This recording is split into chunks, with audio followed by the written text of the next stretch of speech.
Marcos 14, donde vamos a leer de la institución de la Cena del Señor, notando aquí que es poco diferente que lo que podemos leer o en Lucas o en Juan o en también Mateo, es poco diferente. Marcos 14, versículo 12 hasta 26, perdón. Y también el texto va a ser las palabras de Jesús en 24. El primer día de la fiesta de los panes sin levadura, cuando sacrificaban el cordero de la Pascua, sus discípulos le dijeron, ¿dónde quieres que vayamos a preparar para que comas la Pascua? Y envió 2 de sus discípulos y les dijo, id a la ciudad y os saldrá al encuentro un hombre que lleva un cántaro de agua, seguidle. Y donde entrare, decir al señor de la casa, el maestro dice, ¿dónde está el aposento donde he de comer la Pascua con mis discípulos? Y él os mostrará un gran aposento alto ya dispuesto. Preparad para nosotros allí. Fueron sus discípulos y entraron en la ciudad y hallaron como les había dicho y prepararon la Pascua. Y cuando llegó la noche vino él con los 12. Y cuando se sentaron a la mesa mientras comían, dijo a Jesús, de cierto os digo que uno de vosotros que come conmigo me va a entregar. Entonces ellos comenzaron a entristecerse y a decirle uno por uno, ¿seré yo? Y el otro, ¿seré yo? Y él respondiendo les dijo, es uno de los 12, el que moja conmigo en el plato, aquel hombre por quien el Hijo, perdón, a la verdad el Hijo del Hombre va según está escrito de él, mas hay de aquel hombre por quien el Hijo del Hombre es entregado. Bueno le fuera a ese hombre no haber nacido. Y mientras comían, Jesús tomó pan y bendijo y lo partió y les dio, diciendo, tomad, esto es mi cuerpo. Y tomando la copa y habiendo dado gracias, les dio y bebieron de ella todos y les dijo, esta es mi sangre del nuevo pacto que por muchos es derramada. De cierto os digo que no beberé más del fruto de la vid hasta aquel día en que lo beba nuevo en el reino de Dios. Cuando hubieron cantado el himno, salieron al monte de los olivos. Queridos amigos, en las últimas semanas aquí en nuestra ciudad murió una señorita por un choque y la persona responsable huyó. Y a lo mejor fue tomado y supuestamente no sabemos si fue tomado sí o no. Y luego de no poder presentarle frente a tribunales para su culpa en cuanto a hecho esto, ahora de repente, de lo nada, este culpable es frente a la ley por otros cargos. Y a lo mejor será condenado por cargos de extorsión y abusar de dinero del gobierno y a lo mejor va a estar echado en la cárcel. Pero queridos amigos, eso no quiere decir que la justicia fue satisfecha. Solo quiere decir que un engaño pasó y ahora por un engaño él va a pasar tiempo en la cárcel. Solo lo que dice. No hay justicia. Nada pasa que es correcto, en otras palabras, aunque muchos de nosotros vamos a sentir un poco más cómodo que por lo menos Él está frente a la ley por su culpa de haber hecho mal. Y tú llegas aquí y debes llegar aquí y debes querer ser parte de Cristo Jesús.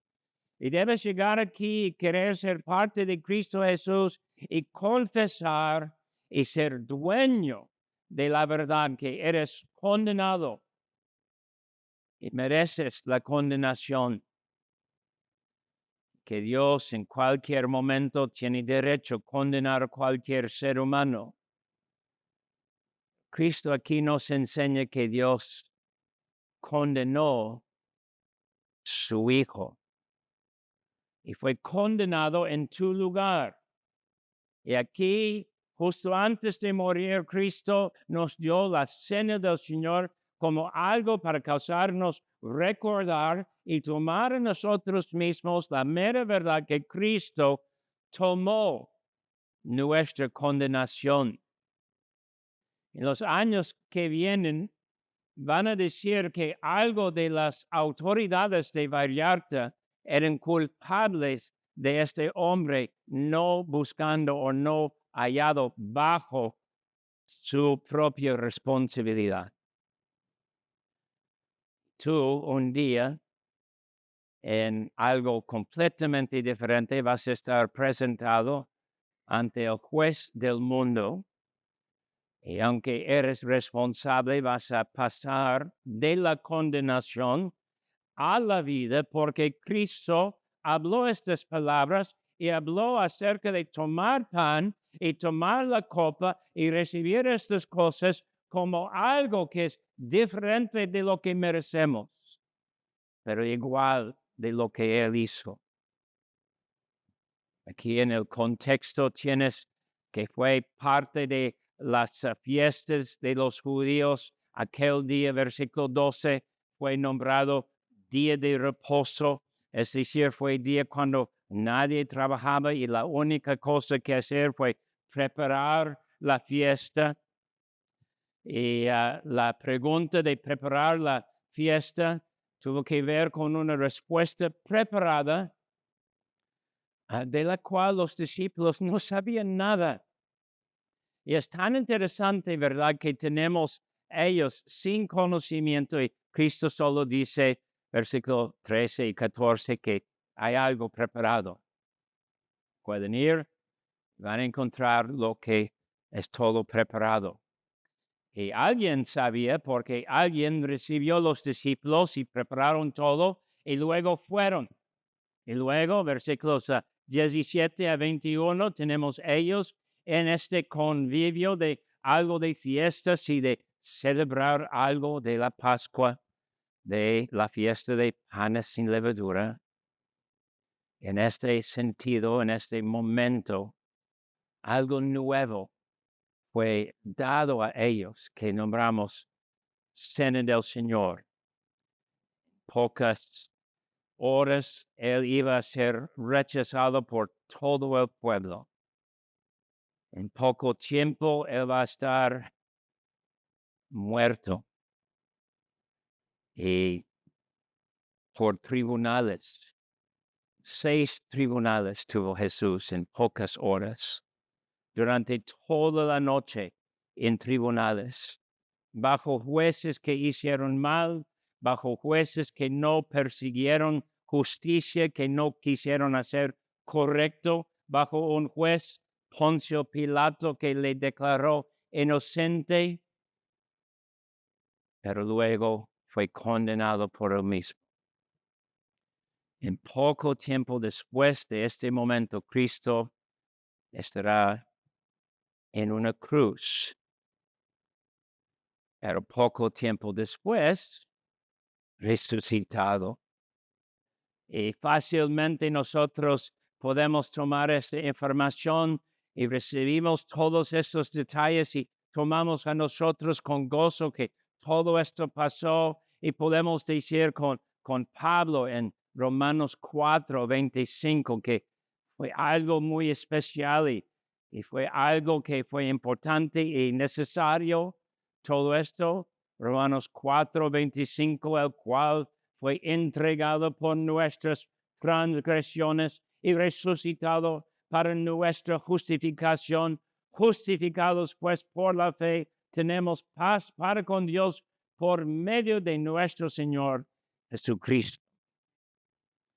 Es el contexto de todo lo que va pasando en un aposento, un cuarto en la planta arriba, un lugar no como casas buenas, no como palacios, un lugar extra donde personas pueden reclinar, comer, descansar y participar en algo de las fiestas. Y ahí está Cristo. Y él dice, versículo 24, algo de su sangre. Esto es mi sangre, él dice. Es una mera declaración. Y él tiene copa, y dentro de la copa hay vino. Sabemos muchas cosas acerca de los judíos y cómo hicieron su vino y cómo guardaban su vino y cómo tomaron su vino y todo esto. Y no hay explicación de nada de esto aquí. No es importante, es el fruto de uvas. Y es meramente una copa. Y todos tienen este compromiso o sugerencia. No es sugerencia. Compromiso. Pues sí, porque Cristo dice a ellos de necesitar tomar. Y todos bebieron, versículo 23, de esta copa. Y él dice, para explicar, esto es mi sangre del nuevo pacto. Es declaración. Y estos están con él. Cuando alguien entre los judíos hablaba de sangre en cuanto a sus cultos, sabían su significado. Muerte, sacrificio. ¿Y qué tan excelente huele sangre, verdad? Pueden abrir sus Biblias a Levítico 17 un momentito y ver algo que cualquier judío guardaba cuando pensaba en lo que el Señor hizo. Levítico 17, donde tenemos explicación de ritos de templo, de sacrificios de todo estilo. Y dice aquí el Señor, Levítico 17, 11, porque la vida de la carne en la sangre está. Y yo os la he dado para hacer expiación sobre el altar por vuestras almas. Y la misma sangre hará expiación de la persona. El contexto es obvio y cuando Cristo hablaba de sangre, a sus discípulos entendieron. No fue necesario dar una lección de mucho tiempo a ellos. Nosotros no vivimos en tales tiempos y hablar de sangre es algo un poco asqueroso a nosotros y personas pueden pensar en sangre. Es difícil. Muchas personas. Yo a veces tengo un corte y yo estoy separando mi piel para, checar, si hay músculo ahí. Mi papá, experto en bombas atómicas, encargado de cargar aviones con bombas. Él tuvo un corte, no podía ver la sangre. Eso es chistoso a mí hasta ahora. Entonces, pero tú vives en el mundo, no necesitas ver sangre. Compras tu carne en carnicería, y ya han quitado la carne, hay poco de líquido, pero no es exactamente sangre. Puedes vivir en el mundo que es limpio en este sentido, ¿verdad? Pero el judío no. Y el judío sabía. Y ahora deben abrir a Hebreos capítulo 9. Y ahora tenemos que hacer algo de conexión entre las palabras de Cristo y lo que Él efectuó, hizo con su sangre. Y ahora dice Hebreos 9, ¿por qué tienes que participar en su sangre. Hebreos 9:13 es el Antiguo Testamento, 14 es el cumplimiento de todo el Antiguo Testamento en la sangre de Cristo. Dice Hebreos 9:13, porque si la sangre de los toros y de los machos cabríos y las cenizas de la becerra rociadas a los inmundos santifican para la purificación de la carne, cuanto más la sangre de Cristo, el cual mediante el Espíritu eterno se ofreció a sí mismo sin mancha a Dios, limpiará vuestras conciencias de obras muertas para que sirváis a Dios vivo.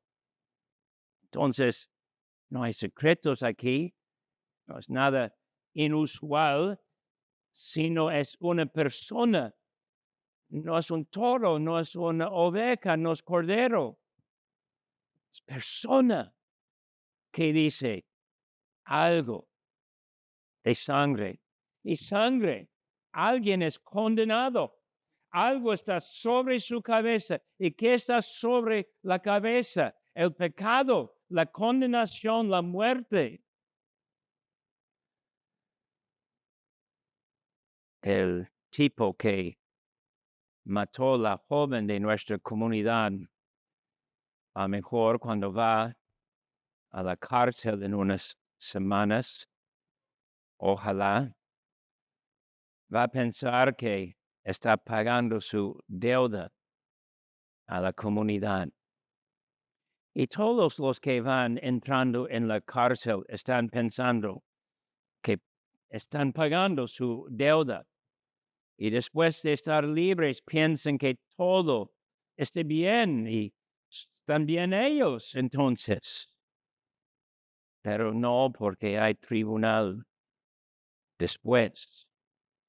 Y sangre aquí, de acuerdo con Hebreos 9, habla una palabra mejor que meramente un tribunal ahorita. Sangre derramada. Sangre derramada y un nuevo pacto. Un nuevo pacto. Y nosotros debemos estar golpeados con estas palabras. Esto es mi sangre del nuevo pacto. Nosotros debemos entender que no son palabras normales, ni es algo normal decir así, ni vamos a recibir de cualquier otra persona que sea normal decir esas palabras. Cuando Él dice, esto es mi sangre del nuevo pacto, Él está diciendo algo de fuerza en su persona. Salmo 2, que es rey, que es escogido, que es ungido, que Dios mismo le puso en trono, que Dios mismo manda que estén adorándole. Isaías 53, Él está muerto, pero fue la voluntad de Dios causarle morir y sufrir. Pero en cuanto fue obediente a la muerte, Él tiene linaje, Él tiene recompensa, Él tiene poder y puede ver con sus ojos la gloria de lo que logró en su sufrimiento. Y luego deben abrir a Lucas 22 y versículo 29. Y ustedes saben que no estoy en desacuerdo con la mayoría de nuestras traducciones excelente. Y Lucas 22:29 es correcto como traducción, está bien. Dice, yo pues os asigno un reino, como mi Padre me lo asignó a mí. Pero la palabra aquí, asignar, es más bien hacer pacto. Yo pues os hago pacto de un reino, como mi Padre me lo hizo pacto a mí. Y nosotros cuando hablamos de Cristo, Salmo 2, Hebreos 7, Hebreos 9, Isaías 53, hablamos de Dios haciendo un acuerdo. Es siglos. Isaías 53 es siglos antes de Cristo. Y podemos leer que hay un acuerdo y un acuerdo entre que es el Cordero de Dios y Dios que hizo acuerdo con el Cordero. Y este acuerdo tiene que ver con el Cordero presentándose y listo para morir. Salmo 2, hay algo de fuerza en las palabras de Dios, haciendo rey por sí mismo y hace un acuerdo, un pacto con esa persona, el ungido. Salmo 110, Dios hace un acuerdo y su acuerdo es hacer de este ungido el sacerdote y no como los sacerdotes que Dios mismo hizo en una de las tribus, pero otro tipo de sacerdote. Y el punto es, Dios tiene un acuerdo, un pacto con su Hijo. Y hay algo muy firme, y algo muy resuelto, y algo que no puedes cambiar. Este pacto es un acuerdo entre el Padre y el Hijo. Es algo garantizado, eterno. Existía el Hijo de Dios antes de Salmo 2. Salmo 2 es escrito y ustedes pueden leerlo luego, pero el acuerdo Dios hizo antes de David escribiendo Salmo 2. Y David es meramente el profeta que anuncia que Dios tiene ese acuerdo con esta persona que va a ser rey, Jesús. Hay un pacto. Amigo, amiga, nunca anunciamos la posibilidad de salvación. Presten atención. La salvación es algo firme. Es algo que no es posibilidad. Es algo que el cristiano tiene. Y si quieres lidiar con tus dudas, si quieres quitar la debilidad de tu fe, tienes que cesar de mirar hacia ti mismo y estar en tu propio rincón donde vas a mirar tu vida y tienes que correr a Cristo y poner la mirada en Cristo y la firmeza de lo que dice Dios acerca de Cristo. No hay probabilidad, es decidido.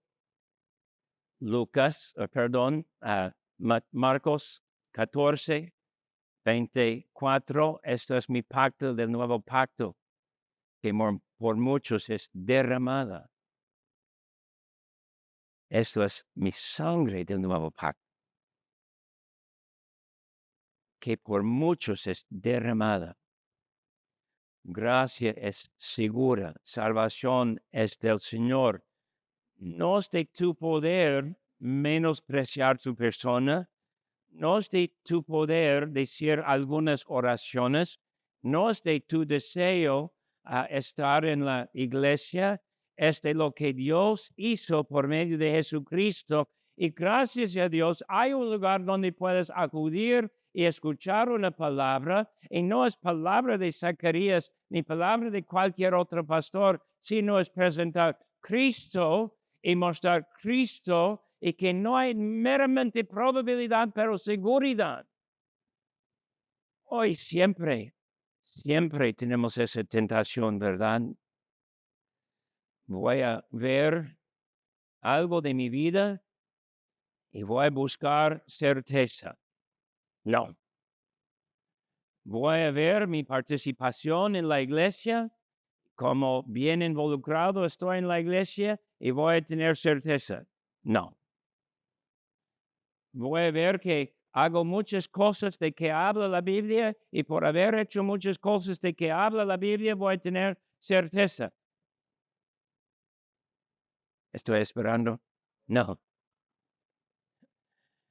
Amén. No sabes nada de la muerte de Cristo si no has llegado a este punto donde puedes decir que eres nada. La persona que piensa que es algo no ha entrado en esta gracia que Dios tiene para nosotros. Nuestro Dios sabe de tu pasado, tu presente, tu futuro. Y Él dice, esto es mi sangre del nuevo pacto. Hoy necesitas poner la mirada en Cristo. Hoy necesitas entender que el juicio fue satisfecho. Tú estás llamado a participar en la cena del Señor, que el juicio fue satisfecho. Tú necesitas entender que hay una sola manera de hacer justicia, y esta justicia real, eterna, que tiene que ver con tu Dios, está en la sangre de Cristo Jesús. Y Cristo no dice es sugerencia. Esto es mi sangre del nuevo pacto, que por muchos es derramada. Algunos de ustedes no quieren oír esto, pero claro, el punto de decir así es decir que la cena del Señor no es opcional. Tienes permiso de decir, estoy bien sin tomar la cena del Señor. Tienes permiso de decir que está bien, es algo de alegorías o es algo de meramente símbolos. Cristo presenta que necesitas participar. Los que no tienen membresía en una iglesia necesitan buscar membresía en una iglesia. Los que no quieren arreglar, que tienen responsabilidad al entrar en membresía, tienes otro problema. A lo mejor no entiendes el evangelio. Deben escuchar bien. Si tú no quieres entrar en membresía porque luego piensas de las responsabilidades y no quieres estas responsabilidades encima de tus hombros, a lo mejor no entiendes el evangelio. Porque es primero confiar en Cristo. Y lo que es responsabilidad va a ser gozo. Pero antes de confiar en Cristo, tú vas a pensar que es responsabilidad, no gozo. Tú vas a pensar que es carga y demasiado, porque no confías en Cristo Jesús.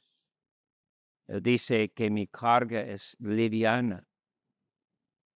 Entonces nosotros debemos entender que primero es arreglar, que entiendes que gracia viene en Cristo Jesús, Él que se presentó en su sangre ante el tribunal de Dios, y aunque fue aquí en los tribunales de los hombres, luego estuvo en tribunal con su Padre, donde podía presentar ¿qué? Su sangre propio en el templo no hecho con manos, con su Padre en su templo, ante el altar, imagen del trono de Dios. La única manera para esa joven que fue matada es justicia. Ella no va a tener justicia. Nuestro sistema confirma que la justicia es bien torcida, no va a tener justicia. Pero Dios tendrá justicia. No sé nada de esta joven. No sé nada de él que es culpable de haber matado a ella, sino que ahora va a estar en la cárcel y piensa él que la justicia fue hecha. No, todos, la que murió, o este hombre, o tú, necesitas encontrar la justicia en tomar la copa y entender que solo en la sangre de Cristo hay justicia con nuestro Dios. Amén.